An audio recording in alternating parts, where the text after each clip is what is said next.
Joining me now here in the spin room is former Texas Governor Rick Perry, Republican.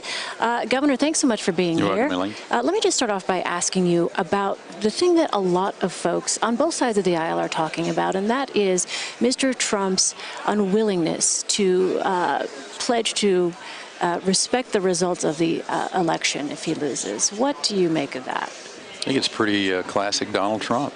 You remember the first debate in Cleveland, and he was asked, "Are anybody on the stage not going to support the Republican nominee?" And he said, "I may not."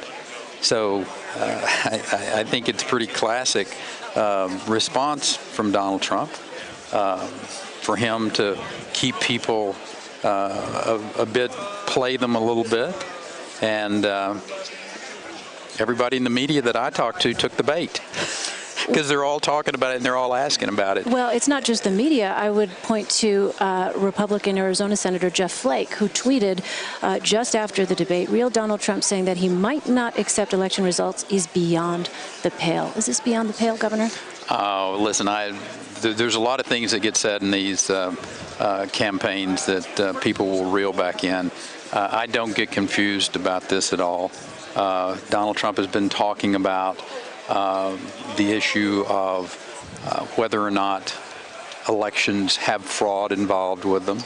And, you know, my question, I was a governor of the state of Texas, and we took a look at that, and we passed a voter identification bill because we thought that there, you know, the sanctity of voting is really important. Subsequently, a federal court disagreed with us, and it'll go upwards and be decided at some particular point in time. But the people of the state of Texas overwhelmingly supported transparency and openness and honesty in their elections. So I think the bigger issue here is Donald Trump knows how to play the media. And from my perspective, they took the bait on this. And now, did we miss talking about the things that are really important about how to get this economy back on track, how to build our military back up? Now, we did spend a good bit of time talking about securing the border of this country, and Hillary Clinton either lied to the American people or she lied to some people she gave a speech to about open borders. My instinct is she probably stood in front of the American people tonight and lied to them about whether or not she's truly for open borders.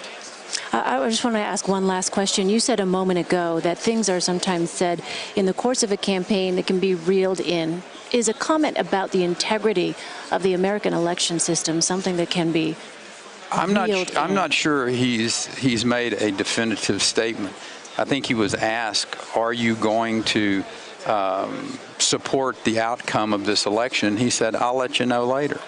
So that doesn't call into question the integrity of our election system? We ask questions about the integrity of our election system all the time. Why would we have had a debate in the state of Texas about whether or not voter identification was required or not if there wasn't a question about the integrity? I mean, the idea that you can't ask the question is a bit beyond me.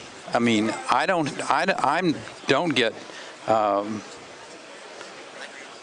my tail all up in the air about asking the questions about, are the elections honest? Are they open? How much fraud are we willing to accept? Those are legitimate questions. And I think the idea that, you know, it's kind of like if you question that, then you're questioning the integrity of the system.